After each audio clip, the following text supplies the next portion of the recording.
orang-orang yang sempurna, Bapak Ibu. Tapi justru kita yang datang di dalam gereja ini adalah kita adalah orang-orang yang berdosa, orang-orang yang minta pengampunan dari Tuhan, dan kita mau diperbaharui oleh Tuhan setiap hari, Bapak Ibu. Jadi itu tujuan kita datang beribadah kepada Tuhan, mengingat atas segala kebaikan yang Tuhan berikan di dalam kehidupan kita. Bapak Ibu, baiknya Tuhan ketika kita melakukan dosa di dalam kehidupan kita, Tuhan tidak langsung menghukum kita, Bapak Ibu. Ya, kalau di dalam perjanjian lama, kalau kita baca firman Tuhan, kalau ada yang berbuat salah, berbuat dosa yang jauh dari firman Tuhan akan dimatikan langsung, Bapak Ibu. Tapi bersyukurnya kita, ya, kita hidup di zamannya anugerah, ya, Tuhan baik, luar biasa. Tuhan masih berikan kesempatan untuk kita untuk memperbaharui hidup kita, ya, sehingga kita diberikan kehidupan sampai saat ini, Bapak Ibu. Amin. Amin, ya. Jadi Bapak Ibu, malam hari ini kita akan bersama-sama belajar dari firman Tuhan, ya. Saya belajar dan kita semua yang hadir malam hari ini kita belajar, kita sama-sama belajar, Bapak Ibu. Malam hari ini sebelum saya sampaikan firman Tuhan, kita lihat dulu, Bapak Ibu. Ini ya, apa yang kita cari, Bapak Ibu? Apa yang kita cari di dalam dunia? Saya mengambil 2 poin, Bapak Ibu. Ini uang dan ini kebahagiaan. Yang paling penting, saya pikir di dalam dunia ini yang kita cari itu adalah uang dan kebahagiaan. Kalau nggak ada uang, Bapak Ibu, kita susah beli ini, beli itu, ya. Karena uang ini adalah sesuatu kebutuhan yang mendasar di dalam kehidupan kita, ya. Tanpa uang kita tidak bisa membeli makanan, pakaian, dan sebagainya. Paman rumah kita tidak bisa beli, Bapak Ibu. Ini uang ini sangat penting, sangat berarti di dalam kehidupan kita sebagai manusia. Nanti misalnya saya tidak perlu uang, Bapak, saya perlu uang, ya, untuk beli makanan dan sebagainya. Jadi jika dicari adalah uang dianggap sebagai sarana kebutuhan hidup kita manusia, ya. Kebutuhan kita adalah makanan, Bapak Ibu, kebutuhan kita adalah tempat tinggal, ya, kebutuhan kita adalah pendidikan dan keamanan, itu yang paling mendasar dalam kehidupan kita. Kita perlu makan, kita perlu tempat tinggal, nggak mungkin kita nggak ada rumah, gitu ya, nggak mungkin kita balik di tanah, begitu. Kita perlu tempat tinggal, Bapak Ibu. Kemudian pendidikan itu perlu juga penting dalam kehidupan kita. Kemudian ada keamanan. Ya. Jadi uang memberi rasa aman secara materi dan bisa menjadi simbol kesuksesan atau status sosial. Jadi ini adalah definisi dari uang, Bapak. Jadi uang memberi rasa aman di dalam kehidupan kita. Tempat kalau misalnya kita punya uang banyak, kita aman, Bapak. Kita mau makan apa saja itu gampang, ya. Kita punya uang, kita makan yang enak, gampang, ada uang. Kita punya uang, kita bisa beli rumah yang bagus, gampang, karena ada uang yang kita miliki, ya. Jadi ini simbol kesuksesan atau status sosial di dalam kehidupan kita. Namun bisa dikatakan uang bukanlah tujuan utama, melainkan alat, ya. Jadi kita di dalam dunia ini disitu dikatakan memang uang itu perlu di dalam kehidupan kita, tapi uang bukan tujuan utama di dalam kehidupan kita sebagai manusia. Uang itu hanyalah alat kita untuk beli sesuatu, itu hanya alat, ya. Di dalam firman Tuhan di dalam Matius pasal 6 ayat 24 disitu dikatakan tak seorang pun dapat mengabdi kepada dua tuan, Bapak Ibu. Karena apabila demikian ia akan membenci yang seorang dan mengasihi yang lain. Tidak ada orang di dalam dunia ini yang mau diduakan, Bapak. Mungkin ada kita yang mau diduakan, gitu ya. Kalau saya sih nggak mau, Bapak Ibu diduakan, ya, pacaran aja nggak mau diduakan, nggak mau diselingkuhan, gitu ya. Apalagi sebagai suami istri, ya. Jadi nggak ada yang mau, nggak ada yang rela, saya pikir mau diduakan. Begitu juga dengan Tuhan, Bapak Ibu. Tuhan itu tidak mau diduakan, katanya. Tuhan itu bisa cemburu juga, Tuhan punya perasaan juga. Jadi Tuhan tidak mau diduakan hatinya. Jadi Tuhan mau, dia adalah satu-satunya yang kita sembah di dalam kehidupan kita, ya. Itu dikatakan ia akan membenci yang seorang dan mengasihi yang lain. Kalau misalnya kita mengabdi kepada dua Tuhan, kalau misalnya kita mencintai uang dan mencintai Tuhan, Bapak Ibu, kita harus pilih, ya.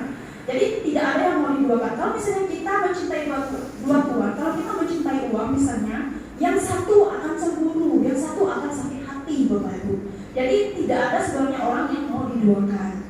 Atau ia akan setia kepada seorang dan tidak mengindahkan yang lain. Kamu tidak dapat mengabdi kepada Allah dan kepada Mammon. Disitu firman Tuhan katakan. Kemudian ini uang. Kemudian yang kedua adalah kebahagiaan, ya.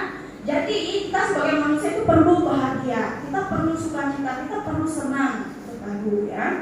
Jadi nggak mungkin dong kita hidup dalam dunia maunya sedih, nangis terus setiap hari. Saya pikir kalau orang nangis setiap hari, setiap detik, setiap menit cepat mati, Bapak Ibu, ya. Karena nggak ada sukacita di dalam hatinya, karena nggak ada kebahagiaan yang ia miliki di dalam hatinya. Kenapa orang itu sakit, Bapak Ibu? Karena tidak ada kebahagiaan ini.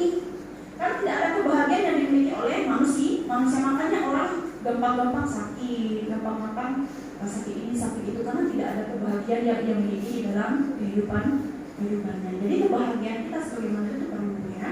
Nah, kita lihat kerinduan manusia atas kedamaian batin, sukacita sejati dan hubungan yang bermakna dengan sesama serta dengan Tuhan. Kebahagiaan yang sejati bukan sekedar karena hal duniawi, tetapi datang dari hati yang dipenuhi kasih dan damai. Nah, firman Tuhan di dalam Yohanes 15 mengatakan, semuanya itu kukatakan kepadamu supaya sukacitaku ada di dalam kamu dan sukacitamu menjadi penuh. Jadi firman Tuhan ini mengatakan kebahagiaan yang sejati ditemukan saat kita hidup dalam kasih dan kebenaran sesuai dengan kehendak Allah. Nah, itu yang mau Tuhan katakan dalam kehidupan kita. Misalnya kalau kita hidup di dalam Tuhan, ya, kita akan dipenuhi dengan kasih, ya, kita akan dipenuhi dengan kedamaian, kebahagiaan di dalam kehidupan kita. Oke, percaya Bapak Ibu, kita tidak akan mudah sakit Bapak Ibu, karena hati kita dipenuhi dengan sukacita, dipenuhi dengan kasih dan kuasa Allah itu sendiri Bapak Ibu. Malam hari ini saya akan berikan tema untuk kita. Ini adalah temanya mencari Tuhan adalah kebutuhan pokok di dalam kehidupan kita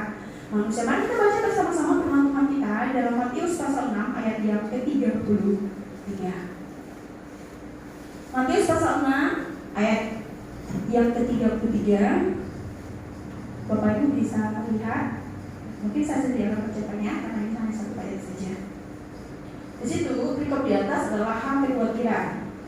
Tetapi carilah dahulu kerajaan Allah dan kebenarannya, maka semuanya itu akan ditambahkan kepadamu. Itu kata firman Tuhan di dalam Matius pasal 6 ayat yang ke-33. Apa sih maksud dari ini?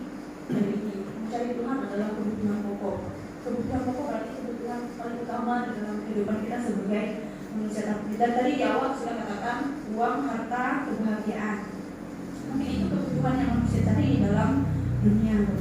Tapi saya katakan kepada kita dalam hari ini, mari kita sama-sama mencari Tuhan di dalam kehidupan kita dan mengutamakan Tuhan di dalam kehidupan kita sebagai orang yang percaya Bapak Ibu. Nah, sebagai pendahuluannya bagi kita semua, dikatakan mencari Allah adalah kebutuhan pokok atau kebutuhan utama manusia yang telah bertobat dan lahir baru akan memiliki ketergantungan dengan Allah. Jadi mari kita mencari Allah dan menjadikan Tuhan itu sebagai kebutuhan pokok dan kebutuhan yang utama di dalam setiap kehidupan kita sebagai manusia. Mengapa di sini saya katakan ketergantungan Bapak Ibu? Karena begini Bapak Ibu, kita sebagai orang percaya, kalau misalnya kita sudah mengambil keputusan untuk percaya kepada Tuhan, kalau misalnya kita tidak beribadah kepada Tuhan, saya rasa kayak ada yang hilang, ada sesuatu yang kurang yang kita miliki, yang kita rasakan di dalam kehidupan kita. Itu ketergantungan. Ketika kita sudah memutuskan hidup di dalam Tuhan, makanya ada mungkin jemaat Tuhan yang rasanya nggak enak ya, nggak ibadah. Rasanya ada yang kurang, ada yang salah di dalam hati kita, dalam hidup kita. Nah, itu ketergantungan kita sebagai orang yang sudah hidup di dalam Tuhan. Saya juga merasakan seperti ini Bapak. Kalau misalnya nggak beribadah begitu ya, rasanya kok aneh ya, kok nggak enak ya hati gitu ya, kok ada sesuatu yang aneh yang hilang begitu, karena sudah ketergantungan dengan Tuhan itu sendiri. Jika kita tidak memiliki hubungan yang dekat dan intim dengan Tuhan, maka kita akan kehilangan arah dalam kehidupan kita Bapak Ibu. Jadi penting sekali bagi kita untuk mengutamakan Tuhan di dalam setiap kehidupan kita. Bukan berarti sesuatu yang lain tidak perlu di dalam kehidupan kita. Bukan berarti uang itu tidak perlu di dalam kehidupan kita. Bukan berarti kebahagiaan itu tidak penting dalam kehidupan kita. Semuanya penting Bapak Ibu. Tapi mari kita mendahulukan Tuhan di dalam kehidupan kita sebagai orang yang percaya Bapak Ibu. Ya. Jadi kalau kita sudah memutuskan untuk percaya kepada Tuhan, jangan hanya lewat mulut kita saja. Aku sudah percaya sama Tuhan, tapi nggak kenal Tuhan yang mana begitu ya. Tapi nggak sungguh-sungguh mengenal Tuhan itu secara pribadi di dalam kehidupan kita. Itu hanya percaya lewat mulut saya, sama hanya dengan kosong Bapak Ibu, karena tidak sesuai dengan hati yang kita ucapkan. Jadi Bapak Ibu, sekali saya katakan, jikalau kita tidak intim dengan Tuhan, jikalau kita tidak dekat kepada Tuhan, kita akan kehilangan arah hidup di dalam kehidupan kita. Kita linglung Bapak Ibu seperti gambar ini ya. Ini arah tujuan yang tidak jelas, mau ke kiri salah, mau ke kanan salah, ke depan salah, ke belakang salah, serba salah. Jadi jangan sampai kita seperti orang ini kehilangan arah di dalam kehidupan kita ya. Jadi mari kita fokus Bapak Ibu. Kalau kita sudah percaya kepada Tuhan, mari tujuan kita saja. Kalau bisa ke depan saja, jangan kehilangan arah seperti domba ini. Ya, jadi begitu Bapak Ibu. Kemudian ini, tetapi orang yang setia mencari Allah membangun hubungan, Bapak Ibu, membangun hubungan yang intim dengan Allah dan akan menemukan segala yang diperlukan. Ya. Sesuatu yang diperlukan cuma berarti segala yang diperlukan Tuhan memberikan kelimpahan itu bonus dari Tuhan ya. Itu bonus dari Tuhan, kita kaya, kita punya uang banyak, kita punya rumah banyak, harta banyak, itu bonus dari Tuhan itu sendiri Bapak Ibu ya. Karena Tuhan yang mengizinkan kita untuk mengelola misalnya dan untuk kita nikmati. Ya, tapi apa yang kita punya yang harus kita nikmati dengan benar Bapak Ibu. Jadi ketika kita sudah membangun hubungan yang baik dengan Tuhan, segala sesuatu yang kita butuhkan Tuhan akan sediakan, termasuk jasmani kita dan termasuk roh kita Bapak Ibu. Karena hanya Allah saja yang memberi kehidupan dan Ia juga yang menyediakan. Jadi Tuhan itu adalah sang pemberi hidup. Tuhan itu adalah yang menyediakan apa yang kita perlukan di dalam kehidupan kita sebagai manusia yang ada di dalam dunia ini Bapak. Saya pikir tidak ada kita sebagai orang percaya di sini yang tidak pernah makan nasi Bapak Ibu ya. Saya pikir kita semua di sini disediakan oleh Tuhan. Mungkin apa yang kita miliki, mungkin kita menyombongkan diri, karena aku punya uang, tapi karena aku sehat, aku bisa kerja dan sebagainya. Jangan seperti demikian Bapak Ibu. Kita harus ingat segala sesuatu yang kita miliki di dalam dunia ini adalah itu berasal dari Tuhan itu sendiri. Tuhan sang menyediakan itu sendiri, yang sang kehidupan itu sendiri Bapak Ibu. Oleh sebab itu sebagai orang percaya ya, kita menyadari akan hal ini bahwa mencari Tuhan harus menjadi prioritas yang utama dan tidak bisa digantikan dengan hal yang lainnya Bapak Ibu ya. Jadi ini menjadi prioritas kita sebagai orang yang percaya. Dan saya berharap ya, kita yang ada di tempat ini sebagai jemaat Tuhan, kita sama-sama mengutamakan Tuhan di dalam kehidupan kita. Ini gak gampang Bapak Ibu, ini perlu proses. Mungkin prosesnya panjang dan sebagainya. Tapi mari kita sama-sama belajar mengutamakan Tuhan di dalam kehidupan kita dan menjadikan Tuhan sebagai kebutuhan pokok di dalam kehidupan kita. Bukan hanya nasi yang kita butuhkan, tapi ya, bukan hanya kebutuhan jasmani yang kita perlukan, tapi kebutuhan rohani pun juga harus kita penuhi di dalam kehidupan kita. Mengapa mencari Allah adalah kebutuhan pokok Bapak Ibu? Mengapa ya? Apa sih sebenarnya kebutuhan pokok itu? Apa sih sebenarnya? Kenapa kita harus mencari Tuhan itu sendiri? Kita lihat yang pertama karena mencari Allah akan membantu kita mengenal Dia Bapak Ibu ya. Ini menjadi kenapa kita mencari Tuhan, karena mencari Allah akan membantu kita mengenal Dia. Sama halnya ketika kita berkenalan dengan seseorang. Kalau misalnya kita hanya kenalan sekali, kita tidak akan bisa mengenal orang itu secara pribadi ya.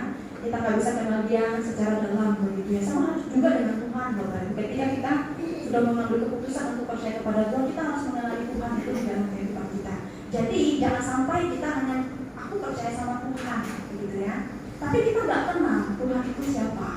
Kita tidak kenal sifatnya Tuhan itu seperti apa begitu ya. Jadi kita percaya kita harus mengenal Tuhan itu sendiri yang memberikan kebutuhan di dalam kehidupan kita ya. Jadi secara sederhana bagaimana kita dapat mengenal Allah adalah dengan mencari Dia, mencari Tuhan itu sendiri. Nah, kita datang di sini adalah bentuk kita mencari Tuhan itu sendiri ya.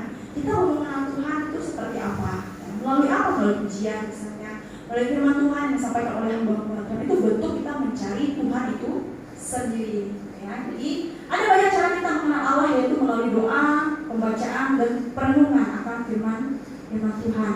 Saya akan percaya kalau misalnya kita sudah melakukan hal ini Bapak Ibu, saya pikir kita mungkin akan mengenal Tuhan ya.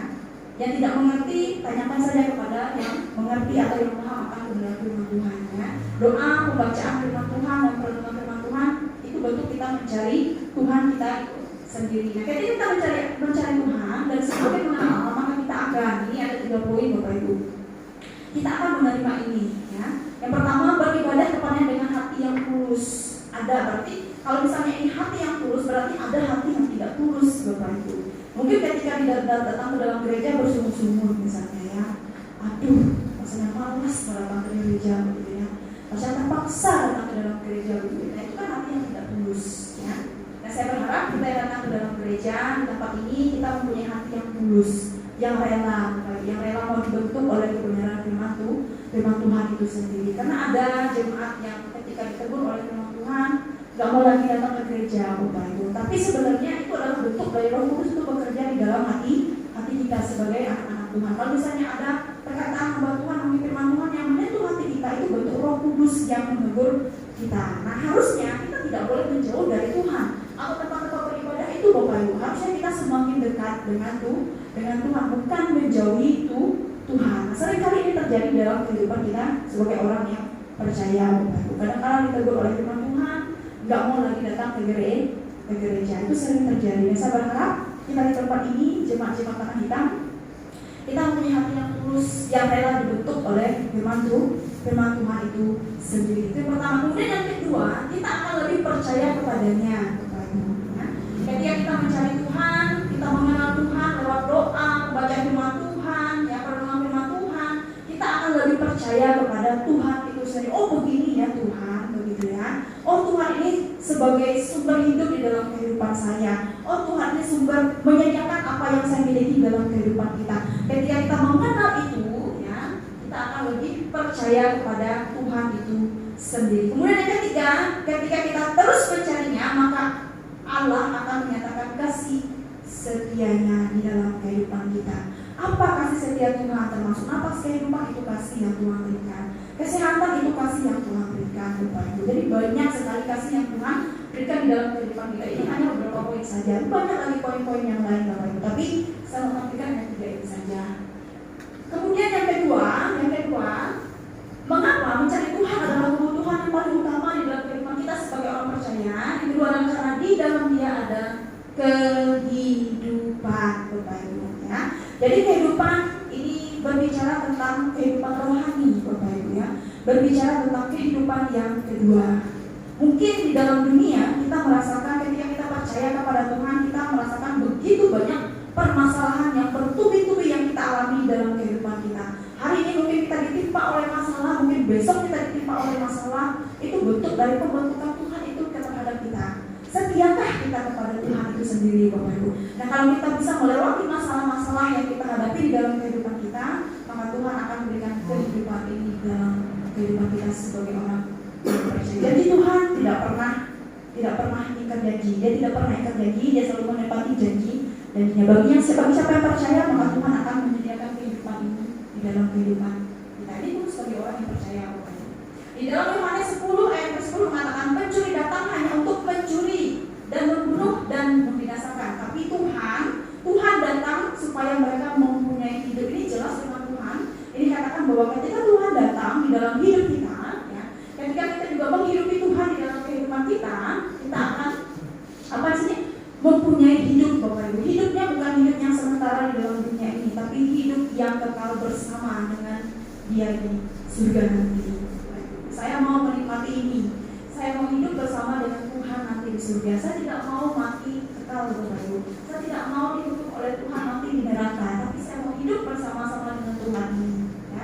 Itulah janji Tuhan yang Tuhan janjikan di dalam kehidupan kita sebagai orang yang percaya dan mempunyainya dalam segala kelimpahan. Jadi di situ dikatakan Allah adalah sumber kehidupan kita dan di luar Allah tidak ada kehidupan. Ini jelas, Bapak. Di luar Tuhan tidak ada kehidupan di dalam kehidupan kita. Ya, mungkin orang di luar sana berpoya-poya, bersenang-senang, tidak mengingat Tuhan di dalam kehidupannya, ya. Tidak punya Tuhan, tidak percaya kepada Tuhannya, tidak punya Tuhan ini dan sebagainya. Mungkin mereka hidup enak, Bapak Ibu. Mereka hidup bahagia, mereka hidup senang, menikmati hidup dan sebagainya nanti, Bapak Ibu. Ketika mereka sudah dipanggil Tuhan, mereka akan menerima pengadilan itu. Ya. Tapi saya bersyukur kita adalah jemaat Tuhan yang setia dan percaya kepada Tuhan. Saya berharap kita memegang janji Tuhan yang sudah Tuhan janjikan. Oleh karena itu, kita sebagai orang percaya jangan membuka celah untuk iblis, Bapak Ibu. Jangan sekali-kali membuka celah untuk iblis ini masuk di dalam kehidupan kita. Karena sekali iblis ini masuk di dalam kehidupan kita, saya pikir iblis itu akan susah keluar di dalam kehidupan kita. Ya. Orang yang percaya saja bisa dirasuki oleh iblis, apalagi orang yang tidak mengenal Tuhan, Bapak. Jadi jangan sekali-kali setitik jarum pun tidak boleh kasih celah untuk iblis, ya. Mungkin iblis ini menawarkan hal-hal yang begitu luar biasa di dalam dunia, Bapak Ibu. Hal-hal yang menyenangkan di dalam dunia, karena duniawi menawarkan hal-hal kebahagiaan yang luar biasa, Bapak Ibu. Tapi kita sebagai orang percaya jangan sekali memberikan celah celah untuk iblis ini. Sekali kita memberikan celah, kita akan sulit keluar dari zona nyamannya iblis ini, Bapak Ibu ya. Jadi iblis ini mengambil segalanya dalam kehidupan kita, termasuk ketika kita percaya kepada Tuhan kemudian meninggalkan Tuhan, itu adalah celah bagi iblis itu sendiri. Dan iblis akan bersuka cita, dia akan senang karena sudah mengambil kita dari Tuhan kita itu, Bapak Ibu. Jadi jangan sampai dia bersuka cita, dia bersorak-sorak atas apa yang dia terima di dalam kehidupan kita. Jadi Bapak Ibu saya katakan ya, di dalam Tuhan ada kehidupan yang kekal dengan Tuhan sendiri. Kemudian yang ketiga Bapak Ibu, ini Bapak ya, mengapa kita perlu mencari Tuhan dan menjadikan Tuhan kebutuhan pokok di dalam kehidupan kita? Yang ketiga adalah Allah sebagai pemberi kehidupan dan penopang segala keperluan yang kita perlukan di dalam dunia ini, Bapak Ibu ya. Mungkin apa yang kita punya tidak berlimpah, mungkin yang kita punya tidak sebanyak dengan orang lain, Bapak Ibu. Tapi saya yakin percaya Tuhan akan mencukupkan segala kebutuhan kita. Kita bisa makan, itu sudah Tuhan cukupkan, Bapak Ibu ya. Anak bisa sekolah, itu sudah Tuhan cukupkan. Kita sehat, itu sudah Tuhan cukupkan di dalam kehidupan kita sebagai manusia ya. Jadi Allah memberikan kehidupan kepada manusia, tadi saya jelaskan, dan menyediakan segalanya untuk menopang kehidupan kita. Oleh karena itu mencari Allah adalah kebutuhan utama untuk hidup manusia secara utuh, bertumbuh dan roh kita.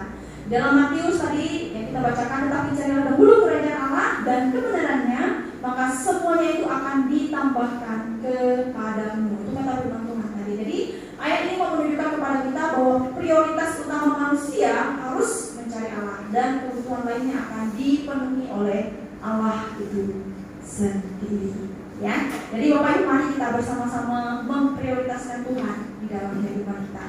Ketika kita beribadah kepada Tuhan, ya 1 jam kita beribadah kepada Tuhan tidak membuat kita rugi, Bapak Ibu. Tidak membuat uang yang masuk itu pergi, Bapak Ibu, tidak. Tuhan akan menyediakan apa yang kita perlukan, Tuhan akan memberikan apa yang menjadi kebutuhan kita sebagai manusia. Jadi utamakan Tuhan di dalam kehidupan kita. Sebagai kesimpulannya bagi kita, Bapak Ibu, saya mengajak kita tumbuh seperti pohon ini, ya. Seperti pohon ini, dia tumbuh, ya, bunga, kemudian sampai berbuah. Dan mari kita sama seperti ini, Bapak. Jangan sampai kita stuck di sini, tumbuh tapi tidak berbuah, Bapak Ibu. Tapi mari kita tumbuh dan berbuah dalam kehidupan kita. Nah, saat kita mencari Allah dan menjadikan sebagai kebutuhan pokok dalam kehidupan kita, maka kita akan memiliki pengenalan akan Allah yang benar. Iman kita semakin berakar, bertumbuh di dalam Kristus dan berbuah lebat. Oleh sebab itu teruslah mencari Tuhan dan jangan biarkan api itu padam. Mari Bapak Ibu kita terus mencari Tuhan di dalam kehidupan kita sampai akhir hayat kita nanti. Mari kita mencari Tuhan di dalam kehidupan kita dan menjadikan Tuhan sebagai kebutuhan pokok di dalam kehidupan kita. Ya, firman Tuhan ini boleh memberkati kita malam hari ini yang sederhana dan kiranya boleh menjadikan kita sebagai jemaat Tuhan yang bertumbuh berbuah di dalam kehidupan kita. Kita akan berdoa, minta contoh, kita juga berdoa.